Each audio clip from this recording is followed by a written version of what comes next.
The objective: to deliver the NBA to you like no other.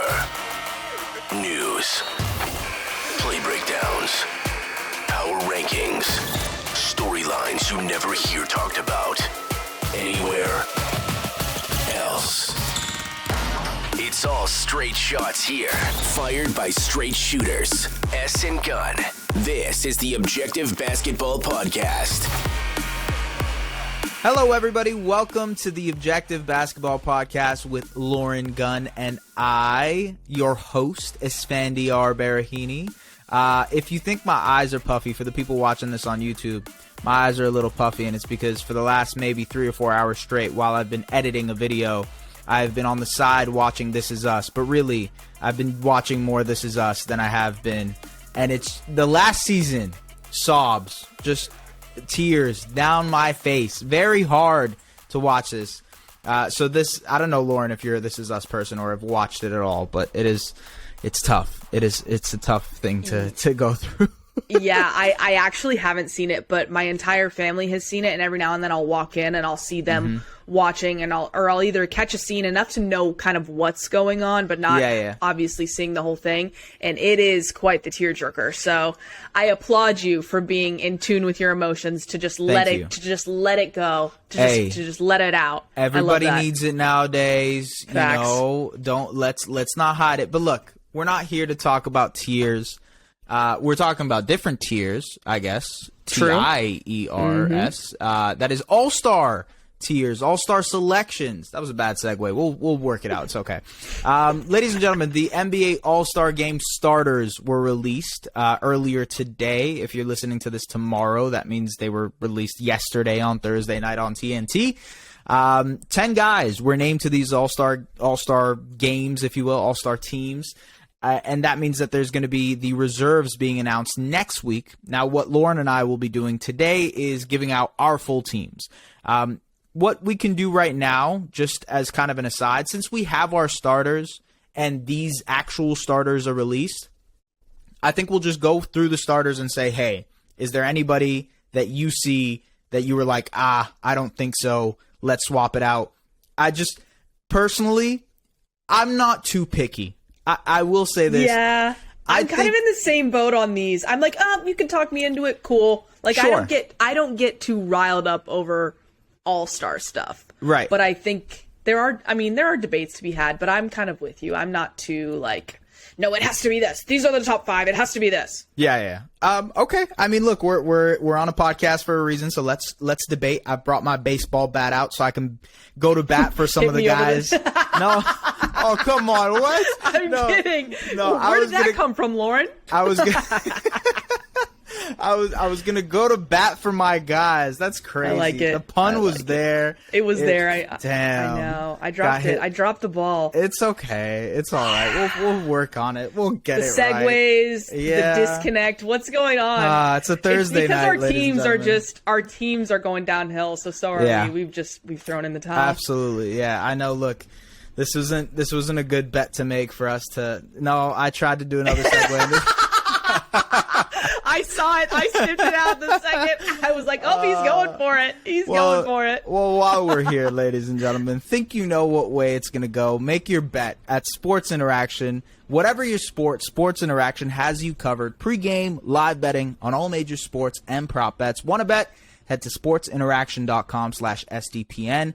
19 plus, please play responsibly. Also, there's an app. You can scan the QR code, download it, all that stuff. You'll see it on your screen if you're watching on YouTube. So, let's get into our All-Star Game selections. We'll start with the East. You want to start with the East? You want to start with the West? I like that. I think the East. Okay, cool. So, from the fan votes, the media votes, the player votes, we got these 5 All-Stars. Giannis Antetokounmpo, Kevin Durant, Jason Tatum, Kyrie Irving, and Donovan Mitchell. Any quarrels? Anything that jumps out to you? I know there's 2 spots that I think people are pretty angry about right now, but I'm curious to hear what you say.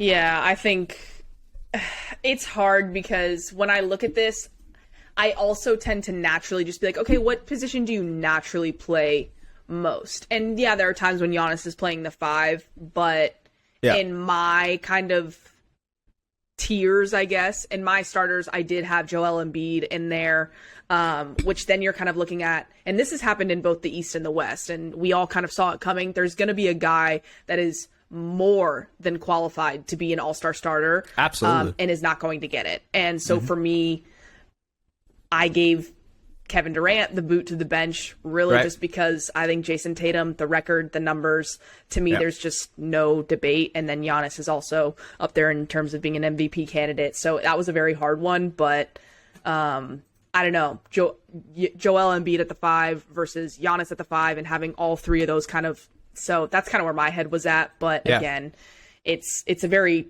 difficult kind of, oh, well, he's maybe less worthy. Does that make sense? Where were you at on it? No, I agree with you. Look, I think the East front court is as stacked as the West guard spot is. Yes, 100%. It's really tough to make your decision. You could name multiple starters, and you really you wouldn't have a wrong answer here. I think anybody between Embiid, Giannis, Tatum, and Durant would be the right answer.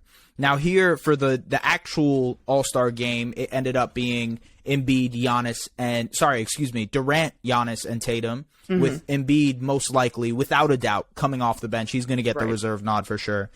I think for me, when I did the video, I think I did a All-Star predictions video maybe 2-3 weeks ago. And look, 2-3 weeks do make it's a pretty big difference because things change, games played changes, the efficiency of guys start missing time, etc., especially with Durant. I'd made the video maybe a couple of days after Durant's MCL thing. So now it's been a couple of weeks with Joel and the Sixers kind of rising. Embiid has been absolutely dominant. I mean, he's putting up 33.4. He was the point leader literally last night until Luka overtook him again. So he's averaging 33.4 points, 9.8 rebounds, and 4 assists on just ridiculous, absurd efficiency. That is MVP caliber numbers. He's putting up anything that's bananas. And honestly, look, all 4 of those guys are MVP caliber guys. Which is crazy. Giannis, it's just crazy. It's insane. Giannis, KD, Tatum, Embiid. You really can't go wrong. I think my thing here, why okay, so just to say what I did is I also went Giannis, Durant, and Tatum, and I put Embiid on the bench. And the reason I did that was games played. I think that plays a bit of a factor. We're talking about the whole half of the season here, a little bit more than half of the season. And between those guys, Embiid has played the least amount of games. It goes Tatum, who's played the most, and then it goes, I believe, Durant, who's played the second most, and then Giannis, and then Embiid. To me, I think between Giannis and Embiid, you can go back and forth. Embiid has probably had a better season, but games played, it's the thing that I kind of lead with. And yes, it's 2 games, but at this point, availability is something that you're like we're saying, these are 4 MVP caliber players, Lauren. This is not like me saying this guy is head and shoulders above this guy. Right. They are all worthy, all deserving. But if we have to go and nitpick, games played probably makes a lot of sense to be that area where we delineate. I'm going to take Embiid off the bench, have it as Giannis, Tatum, and Durant. At the guard spots, do you have any quarrels? Do you think... I think Donovan Mitchell was a lock. There was no question in my mind. Like, he was solidified halfway through the season. Yeah, definitely. That second guard spot, I feel like you can go multiple ways. Definitely. They went Kyrie Irving. You could have gone Jaylen Brown. You could have gone... some people would say Tyrese Halliburton. You could go James Harden. I think those are all pretty good answers. Yeah. I don't mind the Kyrie answer, although to be honest with you, I listened to Zach Lowe and he kind of had a point about it. It's like, dude, if you were causing so much trouble this season, there's no real way for me to like go ahead and vote for you and say yes. I'm going to go ahead and make you an all-star starter. This, regardless of how good you're playing right now, the amount of trouble that he caused at the start of the season for the Brooklyn Nets carries a certain level of weight. So I understand that argument. That's interesting. Yeah. To just, have that conversation. But yeah, I did ultimately stick with Kyrie, but I think that I was looking at Tyrese, but for me, the biggest 3 things are, like standings, positioning, are the numbers there, but then also games played. So to me, everybody's putting up the numbers. That's why they're a part of this conversation, but are you contributing to wins, and is your team winning, and are you there? If you're not there, if you're on the bench, then that carries less weight with me. And so for me, it's kind of those two biggest factors. And Kyrie, obviously the Nets are really doing quite well right now, and I think he is a big part of that. Not I think he's very much a big part of that. So I did give him the nod there, but I'm with you. I think you could have definitely gone a lot of different directions, which is fascinating. It's very fascinating. Yeah. I went with Brown, and not just because of the whole Kyrie saga situation. I went with him because Brown genuinely deserved it also. He's averaging 27 on one of the best offensive teams in the league. Probably, they kind of go back and forth between the best offensive team and one of the best offensive teams. Seems like every other night. He is shooting way too efficiently from the mid-range area. He's shooting a career high from the mid-range. He's getting to his shots. He looks more comfortable creating for himself. The three-point shot is there. I think for me, it's like he has been such an overwhelming scorer for one of the best offensive teams. I think it makes sense for him to be the second all-star starter just because of how good he's been. He's played so well off of Tatum. I think the defense has improved. And that's been a big thing I've harped on with Jaylen Brown in the past is like his off-ball awareness on defense just hasn't been there, like for me at least, in the last couple of seasons. But it seems like from what I've watched this year, he's gotten much better on that end. He's more attentive. He's more locked in. The on-ball stuff is always there with him. It was just the off-ball kind of attentiveness that sometimes slipped. I think he's been phenomenal in that area. I would say I've done a little bit of a heel turn on Jaylen Brown. I was probably sour on him last year. Interesting. I thought he was maybe a little bit overrated. For what. But I've changed my mind here. I think Jaylen Brown is a deserving player. He definitely is an all-star, and I think he should be an all-star starter. So yeah, I like it. Yeah, especially when you're that dominant in the East. I mean, exactly right. You're the number one team. You're still I believe they're still the number one team in the NBA, and like you're looking at how they do on offense. You're looking how big of a contributor Brown is to what that team does offensively. I mean, it's no question for me at least. Let's keep going with the East though, just so we can go with the East, and then we'll switch over to the West. Works. We'll start with our 3 front court players as our reserves. Okay. I know the first front court player is obviously the one that's left off from the starters. So for both of us, it'll be Embiid. And then there's 2 more spots. Yes. I think Pascal Siakam is a lock in one of those spots. I hope that you agree, so that I don't have to get the bat out. Not for hitting reasons, by the way, folks. For going to bat for my guy. I am so sorry for putting that on you. Oh, my God. Wow, just unbelievable. Anyways, I agree. He is a lock. You agree? I agree. Yeah, I mean, look, Pascal's been awesome all season. He has been keeping the Raptors alive offensively. I think defensively he's had some lapses here, but like when it comes to the ground coverage that he has, he's probably also in the top 10 in miles traveled this season. He's definitely in the top 10 in minutes. He's doing virtually everything for the Raptors, averaging 25, 8 and 7, and he's averaging a career high in assists as well, career high in assist percentage. The man has just been phenomenal this year. He is, if the Raptors don't lose their way out of a spot, I think he's pretty much one of those guys that you have to pencil in at the very least into an All-NBA spot. So, I'm going to go ahead and say Pascal as a lock. That means one more front court spot, and I'm curious to see where you went with this because I feel like there's 2 players that people gravitate towards. Okay. But I'm curious which one you went with. And they may be teammates. So. Oh, okay. You know what? I'm sorry. I'm doing too many hints. Go ahead. I went with Bam here. Okay. Same. I went with cool. Bam. I think what he's doing is like the steps forward that he's continuing to take, especially when during stretches where they don't have Jimmy or they're just struggling to put it together. Maybe Lowry's having a tough stretch. Yeah, he's been their healthiest player, by the way, out of all the... he does it all for them. Yeah. he's phenomenal. So yes, so obviously we both are in on Pascal, in on Bam, and then KD is my guy here since I put him on the bench with Embiid. Oh, I got you. In the starter.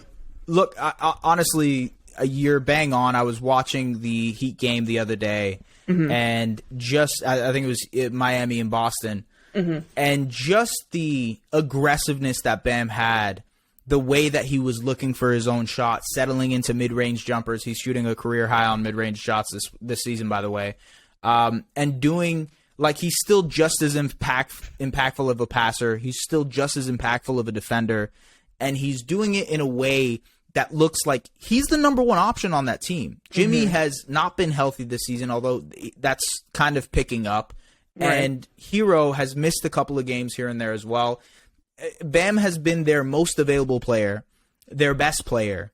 And to me, if Jimmy gets in over Bam, it's a travesty. As much as that's putting two teammates, against each other. Right. If Jimmy Butler gets the nod, it's more of a reputation nod than it is an actual you've been watching the Miami Heat nod. You know what I mean? Yeah, and like those are the things that will really drive me crazy about the All-Star selections sometimes, especially with some of the way the voting is structured. And not to go down that whole rabbit hole.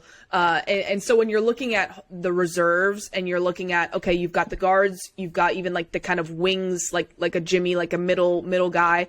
And then you've got the front court players, like the true front court players. To me, the way Bam sticks out versus Jimmy amongst that group of peers, there's just no way you can take Bam out of the conversation, and then include Jimmy over maybe even some of these other guys. So to me, I kind of think Bam is a lock, which might be a little bit of a take, but I think he's earned it. And I think I agree. Especially if they maybe hit their stride in the second half of the season and kind of really get things going.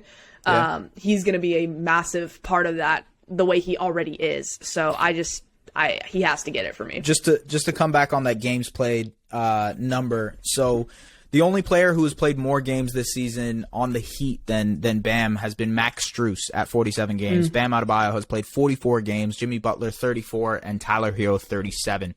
Bam is averaging the same amount of points per game as Jimmy. He's doing it more efficiently, although he doesn't shoot as much threes. He's rebounding more. He's not averaging as many assists, but the defense is still there. He is the all-encompassing rim protector and, shot deterror, if you will, at the rim for Miami. I think it's no question to me that Bam should be in there. So the front court spots are pretty solidified. Yes. The guards, we talked about a couple of them, but I just want to make sure which ones you've got in there. Tyrese Halliburton, yes. Yes. Kyrie Irving, yes, you obviously said that. And Jaylen Brown, right. Yes, you obviously said that. That leaves a couple more spots left, wild card spots as well. I think James Harden for me is a guy who I'm throwing in there. The way the Sixers have surged this season, especially as of late, a lot of that has to do with Harden, who is, I believe, leading the league in assists still. Let me double check that. But look, he's doing some great work as their kind of like their creator, their all-encompassing creator. The pick and roll with him and Joel Embiid has been absolutely unstoppable. And yes, he is leading the league in assists at 11.1. Jesus. I think there's no question to me that he is an all-star, although I have heard some stuff about like, hey, maybe there's some other guys who are deserving. I don't really see that because of how well Philadelphia has done over the last 2 months and the way Harden has looked in those 2 months as this creator, as this scorer, as a guy who works off of Embiid. The way that he is setting up Embiid is so it's magnificent. He's making passes in those pick and rolls that, to some may look like casual passes, but these are hard pinpoint passes that he's making. And for him to kind of adjust from being the number one option for the bulk of his career to being a number two option here in Philadelphia, I think he's also a lock for me, to be honest with you. He's in there for sure. Yeah. So, wild card spots. Who do you got? So let me just double check. We got Embiid, Giannis, Tatum, Donovan Mitchell, Kyrie Irving or Jaylen Brown. Yep. Kevin Durant, Pascal Siakam, Bam Adebayo, Tyrese Halliburton, James Harden, which means we've got one spot left. Yes. Who is that one spot going to? By the way, I feel like there are a lot of guys here that you could go with. I think there are a lot of options. For sure. You could give the Bucks a second All-Star with Brook Lopez, having a Defensive Player of the Year type of candidate. You know, he's up there. I think he might still be the favorite. Mm-hmm. Jared Allen, the Cavaliers are still a great defense, and a lot of that has to do with Jared Allen. Mm-hmm. Jimmy Butler, as we talked about just now, even though the games played is probably, you know, a little bit of a ding on him. Trae Young has had an off shooting season. Yeah. Poor shooting season. You haven't been the biggest fan of Trae Young this season with the whole coaching rumors and whatnot. Feels like every podcast you're like, look at the Atlanta Hawks. That's because I am rooted in my trades. I know. And the Hawks are just, it's coming. It's coming. Yeah. Some would say DeMar DeRozan deserves a nod there. I think there's clear, you know, the way that he's doing it. He's having almost the same type of season he had last year where he was an all-star starter. And some would maybe even say someone from the New York Knicks should make it on there because they're doing so well this season. I'm going to go ahead and say yes. It should be someone from the New York Knicks that should make it. Ooh, I like it. Yeah, I think Jalen Brunson should be an all-star this year. I think he is everything that New York wanted from a point guard. They have been looking for a point guard for so long, and it has helped them tremendously.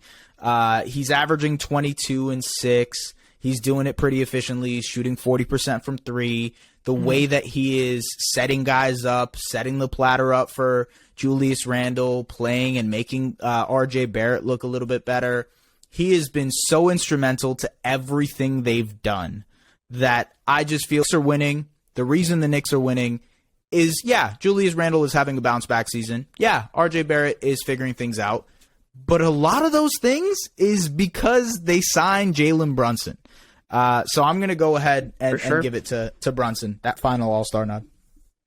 I like it. I like it. You know, I do, as much as I like to come down on the team out of Atlanta, I did give them the nod. I gave it to Trae. I gave it to Trae. Even though the Hawks are having their struggles, the numbers are there. I think the shooting he can bounce back a little bit with that. And I think some of their struggles as a team, while he is their lead guy, I think there are some just other things going on that are kind of leading to, or maybe the cause even for their overall struggles. And so while some of that blame may go on Trae just naturally, I can't blame it all on him, and the numbers are enough for me to put him on the All-Star team. 44 games this year, 27, just under 10 assists at 9.9. So even though the shooting numbers are are what they are, it's hard for me to ignore those numbers. I get it. I think for me it's hard to refute, Trae Young, with the usage that he has and the way that he is handling the rock for the Hawks, it makes sense that he's putting up the numbers that he's putting up. The efficiency isn't there, and I think that kind of digged me because it's like, look, regardless, Trae is going to have the opportunities in Atlanta. He's going to be able to shoot the ball. He's going to have the ball in his hand, so the assist numbers will always be there. The points will always be there. The efficiency dropping for me was a big part in showing that he's not having as good of a season as he would like. So I get it. I understand. But if I had to go to bat for my guy, I think Jalen Brunson, the Knicks have played better this season. They are obviously higher in the standings because of it. I like it. I think he's been a wholly more impactful player, even though some would argue that, take Trae out of Atlanta and see how they look, right? There's always that argument. There's always that argument, but for sure. I think for me, just how good he's been this season and how important he's been to what New York does, I think I go Brunson over Trae. But yeah. Yeah, that's fair. That's fair. I think with Trae, or I think with when you're looking at their roster construction and kind of how maybe New York uses someone like Julius Randle and even tries to give RJ that opportunity, I would be interested to see if Jalen had potentially gone to a team where he had the opportunity to get the usage rating that Trae gets to work with on a night-to-night basis. I do wonder what those numbers would look like if they would be shifted more towards the scoring or the assists, just how that would look for how he plays and how he leads an offense. But for me, I mean, the Hawks are only one game back from the Knicks, and I mean, it's close in both conferences. But yeah, I think for Trey, I do got to give him the nod. Well, actually, this is something funny I wanted to bring up. So they kind of released the results of where players ranked the guys who got voted, and where fans ranked the guys who got voted, and where media ranked the guys who got voted. This is something really funny. Okay, you go. I'll send it over to you afterwards. You go and you look at the list, and it's like, okay, you know, Giannis player rank number 1, fan rank number 1, media rank number 2. Okay, it kind of makes sense. Okay, and then you scroll down, you go and you notice, you're like, player rank number 12. Who is that? And it's Trae Young. Out of all the guards in the Eastern Conference, Trae Young was voted dead last by players.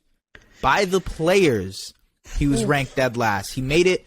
The fans ranked him 5th amongst East guards. The media ranked him 6th amongst East guards. Players ranked him 12th. And by the way, it only showed us 10 options. So that means that there were 2 other people not listed on the top 10 that got more player votes than Trae Young. That, to me, I mean, to your point, Lauren, of the craziness and what happened with the situation, and how Trae looks as a locker room leader and whatnot, all the things you've brought up in this podcast, right?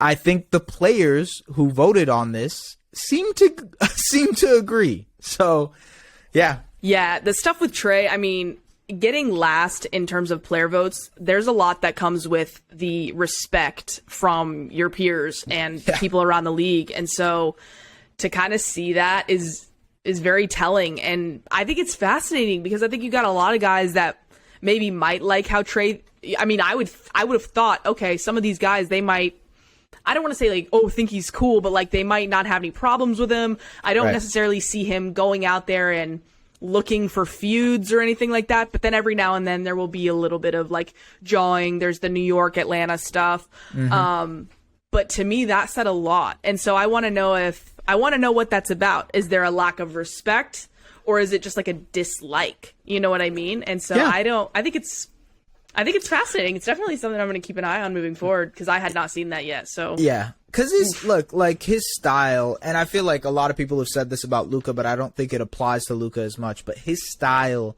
doesn't seem like someone who you would like to be teammates with. Yeah. Sitting around and camping in the corner is not fun to do. That's fair. So I bet Trae is kind of on the receiving end of that. And then the whole foul merchant thing, you know, the foul stuff. So maybe they don't like that. I don't know. I'm not sure what it is, but interesting enough. Okay, so for the most part, we had pretty much the same Eastern Conference All-Stars.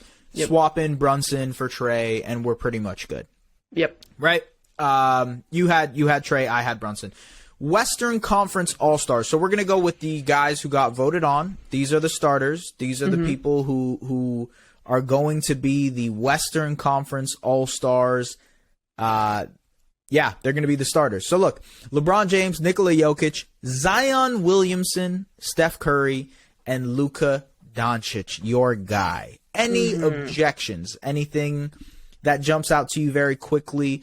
I have one minor objection. Okay. But I'm curious to see if you have any before I kind of jump in here. My objection is Zion Williamson. Okay. I'm not on board. I think there are other people. I'm on board with him being on the team, on the All-Star team. I'm not on board with him being a starter. Okay. And it obviously availability is really the only thing. And I think that there are other guys that are contributing to wins, are available, and are putting up equally as impressive, if not more impressive, I think you can make an argument, numbers. And I think that guy is out there, and I think he's in the front court. So I chose him over Zion. I'm assuming the guy you're talking about, and I don't know, maybe I'm not. Maybe I'm assuming, and you know what people say about assumers.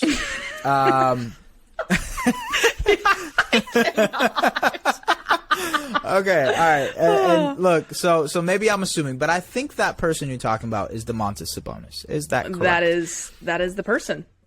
Yeah. So look, I think that's the one thing I would nitpick at is Sabonis over Zion Williamson. I think I'm less, how do I put this, strong on the whole not Zion thing.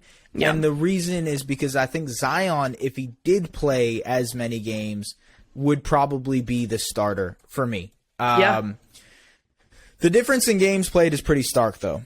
It is. 45 games played for Domantas Sabonis, and it is 29 games played for Zion Williamson. Obviously, the injury stuff, the injury concerns with Zion consistently loom, but he has been incredible when he's played. And I think the Pelicans have also been incredible when he's played. He has been a super impactful player, especially with Brandon Ingram missing even more time than Zion has and dealing with that toe injury. Zion had to kind of carry the boat. He had to carry the ship and kind of keep things going, make them look good. And to be honest with you, he had them as a number 1 seed in the West for a couple of weeks there. So I don't hate the Zion pick, but I absolutely understand any Kings fan, any enjoyer of Sacramento basketball this season saying this is absolutely ridiculous and that Domantas Sabonis should have been the all-star starter. Sabonis has been one of the most impactful players in the NBA this season. He's probably going to be a all-NBA type of player. I'm just going to pull up his stats here just so I don't butcher them. But, look, the Kings are the number 1 offense in the league this season. A big portion of that, a big reason is actually probably the reason is because of Domantas Sabonis. I mean, if you haven't watched the breakdown videos, if you haven't watched any videos on how this Kings offense is humming, first of all, I suggest you do. Second of all, I would say Domantas Sabonis, the way he works as a dribble handoff hub, a post playmaking hub, a guy who can essentially be your like Jokic-esque type of player. He has exceeded all expectations in that realm. He has made Kevin Huerter look like Klay Thompson. He's made De'Aaron Fox look like John Wall. He's genuinely brought the best out of his teammates. And I think that definitely deserves a nod. So I'm with you. I think if the one thing from the All-Star starters I'd have to nitpick from, it probably wouldn't be the fact that Kyrie Irving is on there. It would be the Zion over Sabonis thing. So I'm with you on there, but probably not as strong as there's no way. I cannot believe it.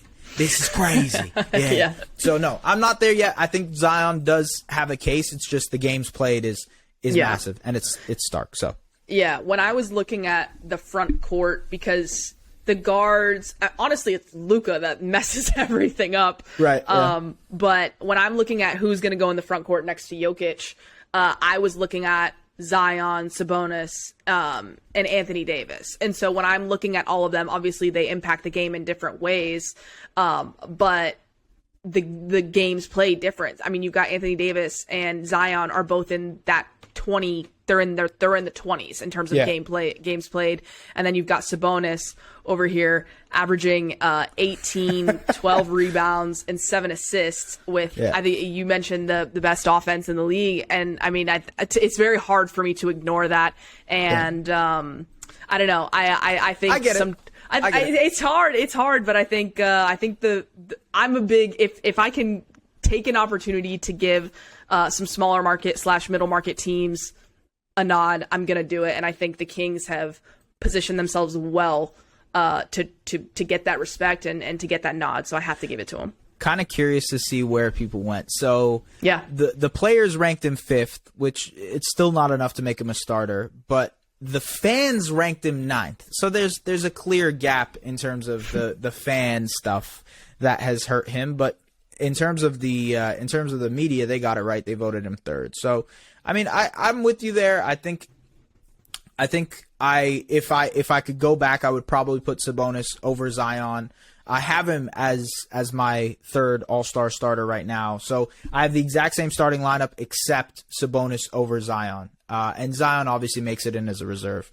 Do we want to continue with our front court players and then go to the guards? Because I feel like the guard spots are stacked. Yes, let's do that. Okay, so we have Zion as one of them. We have 2 more spots left in our front court. You mentioned Anthony Davis. I think there's another guy that's a lock over Anthony Davis, though, And that's a guy who we've kind of talked about a lot here on this podcast. We've harped on a lot. We think I think he's probably winning the most improved player award.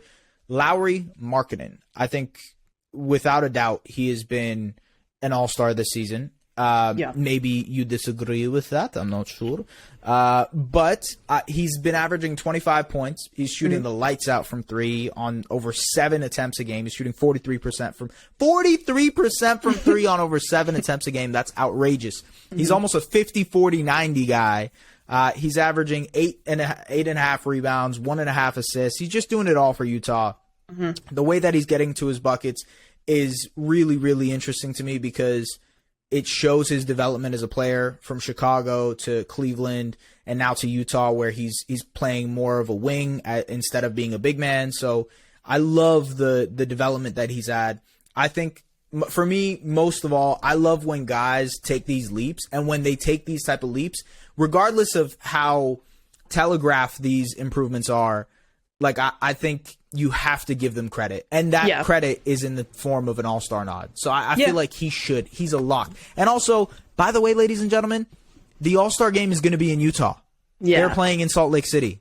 I hope to be there in Salt Lake City watching Lauri Markkanen play basketball. He deserves it. He deserves the all-star nod. I'm going to bat for the guy. So yes, I like Lauri it. Gets it. Yeah. Yeah, I've got Lauri on my reserves. He's not in my starters. My fault. Starters. So I thought we were good on starters. I might not be. Okay. Sorry. I don't know if we can do the rewind effect here, ladies and gentlemen, but let's run it back for a second. Okay, cool. Sabonis, you have as your starter. Jokic, you have as your starter. Luka, I imagine you have as your starter. Steph and LeBron, which one of those two do you not have as your starter? I do not have Steph as my starter. Okay, cool. Talk to me about it, because I think the games played thing is an interesting factor. So talk to me about it. It is ultimately that, because the numbers are there. It's the quantity. It's the quantity for me. So I talked about availability and I talked about impacting winning. And if your numbers are there and you're doing both of those things, you are ultimately going to be at the top. And so somebody that has very similar numbers but has been available and is in fact winning more than the Golden State Warriors is Memphis's own Ja Morant. And I think he deserves to be in the starting five for the West. Okay, so let me talk to you about this. All right, let's do it. Yeah, I know it's unpopular, so let's do it. Yeah. So if you're saying the whole games played argument, which I can understand, right? I feel like I would take another player instead of Ja. Okay. Yep. And that guy is Shai Gilgeous-Alexander. Yeah. I mean, he's played 44 games for them, same amount of games as Luka. He's averaging 35 and 5 on nearly 50-40-90 efficiency. Right. He has been spectacular. He is the reason the Thunder are in a play-in spot or near a play-in spot. He's the only reason they're competitive this season, although I think they've had a lot of fun flashes. We've talked about this, folks. We did the Young Cores podcast. Giddey, Dort, all of them, they look fun, but SGA is the main top 10 type of player. If I had to swap out Curry for anybody, I think I would lean SGA over Ja. Right. But I'm curious to see, is the winning that much of a factor for you there? Is it the fact that the Grizzlies are up top? It is. It is. It's the fact that because the West is really tight, but they are at the top, and Ja's got 27, 5.5 rebounds, and 8 assists. So the points, the offensive impact that he's having on the game, while Shai it's very difficult in this league to continue to put up the numbers that Shai is doing or is putting up. I think his numbers are right there. I think it's just the points that have so many people with Shai being like, wow, look at what he's doing. Yeah. And so for me, their numbers are pretty comparable, and it's the winning that takes it over the edge for me for Ja. But I absolutely think that Shai, he cannot get like overrated, overlooked, anything. I absolutely think he deserves to be in that conversation. And it was funny. There were so many times doing these the tiers, the rankings, the starters versus non-starters, or even making the team versus not making the team. And I found myself comparing 3 at a time. And at one point it was who gets that final starting spot, Ja, Steph, or Shea. And I briefly looked at Dame, but I just was like, I can't take Dame over any of those 3, even though his numbers are phenomenal this year. So the guard spot in the West, it's stacked. Very, very tough. It's very tough. Very tough. And I think we can agree that Luka, Steph, John, SGA, they're all stars. They are the surefire guys. Yeah, no question. It's just like what option do you want to go with, really? I wouldn't hate anybody for saying Steph. I think he's been phenomenal when he's played. He's played 33 games. He's kind of getting back into form. By the time the reserves get announced next week, he will have played almost 40 games. So I'm comfortable in terms of the games played stuff. Like, I'm not it's not too bad. It's not like a Zion situation or an AD situation where you're like, wow, that he's played like a little bit over 20 games. He's less than 30 games this season. How am I going to kind of say yes to that? But yeah, I get it. I understand. That was a spicy take, but it's appreciated. That's what I got to bring. That's what I got to bring to the Objective Basketball Podcast. I got you. Yeah, I got you. Okay, cool. Let's move on to reserves now. Let's do it. All good. So we know that John, SGA, or in your situation, Stephen, SGA, are your all-star nods for the guard spots. Yes. We have 3 forward spots. I already mentioned Lowry Markkanen. We already talked about either Zion or Sabonis. There's one more forward spot. I'm wondering what direction you went with that. So this is where I went with AD. Okay. I think, even though availability, I've struggled a lot with that. I think if he had been available and was putting up these numbers, he'd be in my starting group. He wouldn't. Right. It wouldn't even. So to me, it's okay. The numbers are so impressive, but because you're not available, you have to be bumped down to the reserves. So he's there for me. But again, you've got plenty of other guys out there that are very much a part of this conversation, but I just can't ignore the season that AD has been having, even though it's somewhat limited. 27 and 12 on 60% shooting. It's insane. He's shooting 60% from the field and dropping 27 and 12. I mean, this is the most he's played center in his career. He's really feasting inside this season. Yes, he's only played 26 games, and he just returned recently against San Antonio. The games will go up as he gets the reserve nod. He'll probably get to 30 by then. I think that Anthony Davis is an all-star. I put him on my all-star reserves. And to your point, yeah, if he had played more games, the West front court starting spot would be a lot harder to decide between him and Sabonis. Definitely. So yeah, I agree with you. I think AD is right there. The West is kind of easy when you look at it that way, because now it's 2 spots, 2 wild card spots, and you can go a lot of different ways. But I feel like it's pretty clear cut which ways to go. I'll just give you mine real quickly and see if we have any differences. I went Devin Booker, okay, and I went Paul George. So I'm curious because I feel like we might have a difference there. I don't know if I'm kind of too high on Paul George's season this year, but Devin Booker, I mean, the way the Suns have played this season without Devin Booker should be an all-star candidacy by itself. And hello, Winston, this man, what's going on? He's ruining my life. The attention seeker right here. I love him. That's awesome. That's the best thing about cats. If my 100-pound dog had did the same thing to me, I would be in pain right now. He does not care at all. He doesn't care at all. He's probably going to fall, but Jesus. Does not care. So cats, they do actually flip over on their back, right, when they fall? That's so cool. He kind of, I don't even know. Half the time I don't even understand it. I just shake my head and keep it moving. It's all good. He just wanted to hear me talk about Devin Booker. That's what it was. He wants you to see him. 100%. Yep, you're right. No, so I'm going to go D-Book and Paul George. I think, look, the fact how the Suns have looked without Devin Booker is an all-star nod in itself. The numbers are crazy. Also, 27, 5, and 5. He's doing it very efficiently. He was the lifeblood of that Suns offense when he was there. He ran everything. He was just trust me, the best case for Devin Booker being an all-star this year is how they've looked without him. So yeah, he's without a doubt in my kind of spot there. Do you have Devin Booker? I do have Devin Booker. Now, do you have Paul George?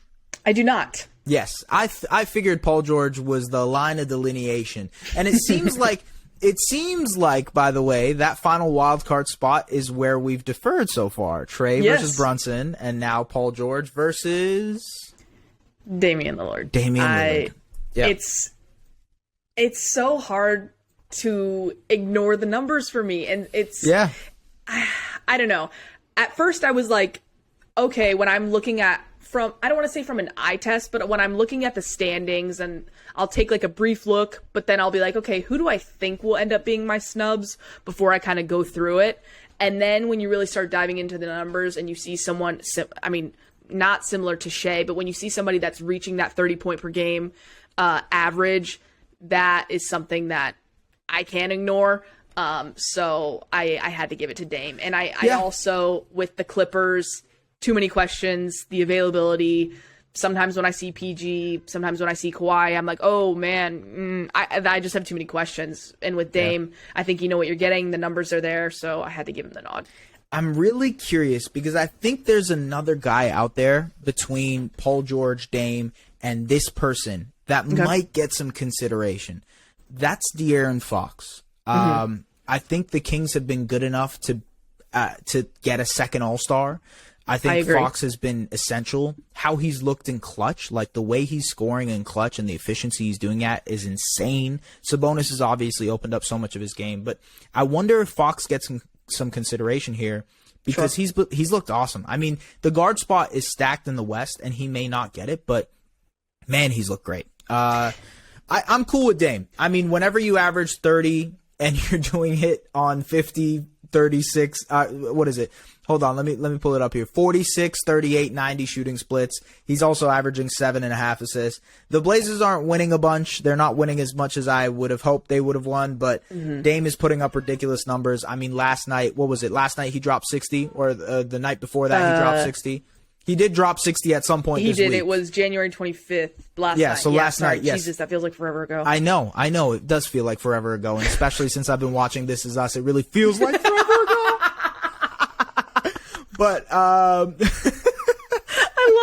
I have no idea. I love this. Yeah, I know. But look, 30. Yeah, I don't debate that. I think that's totally fine to throw Damian Lillard on there. And honestly, his play as of late is making my Paul George pick look stupid. I think if I had to change it up right now, I would switch. You know what? I'm going to do it. It's not like there's anything set in stone. Well, I'm gonna pick Dame over Paul George. There we go. So we have the exact same Western Conference All-Stars. The only East thing is Jalen Brunson over Trae Young, in which we will fight for forever and ever. I picked your Dallas Mavericks guy, funny enough, and you're taking an Atlanta Hawks guy. Funny connection there. Oof. I wanted to talk about a couple of rumors that have hit the rumor mill before we head out. Obviously, the big rumor, something that I had posted, was the Bob McCown podcast reporting that OG Anunoby wants out. I am not going to go into too much detail of what I found, but what I will say is that the person that he spoke to is a pretty reliable source in that department. And, you know, I kind of vetted and double checked the sources there to see what was accurate. I think it is interesting. It's an interesting perspective to have because of what we heard last summer from what OG Anunoby, you know, him not being happy in Toronto and wanting out. And there have been rumblings this season of some of the players not being as happy. You know, the CJ McCollum situation where he kind of said that some of the players on the Raptors aren't happy. It's an interesting thing to look at. I'm not sure how that changes how the Raptors approach the deadline. I think if I'm Toronto and OG does want out, it does make sense for this deadline to be the time to move him because in the summer there might be more offers out there in the summer, but also he only has one more year on his contract. Right. Whereas now you're getting him for 1.5 and he might not be looking for, you know what I mean? So you can kind of sell him that way a little bit more. The value is higher right now to move on an OG Anunoby than it might be in the summer or even next trade deadline. Yeah. And if the offer is out there, you know, there were reported packages of, you know, multiple picks, prospects and whatnot. if those type of packages are out there, if the Pelicans are offering something with a Dyson Daniels included or a Herb Jones and Trey, whatever, right? If something like that is included, you take that and run. I really do think you take that and run, because if a guy doesn't want to be there, I mean, like there's only so much you can do. Yeah, there's only so much you can do. Exactly. And recouping on your assets probably makes the most amount of sense.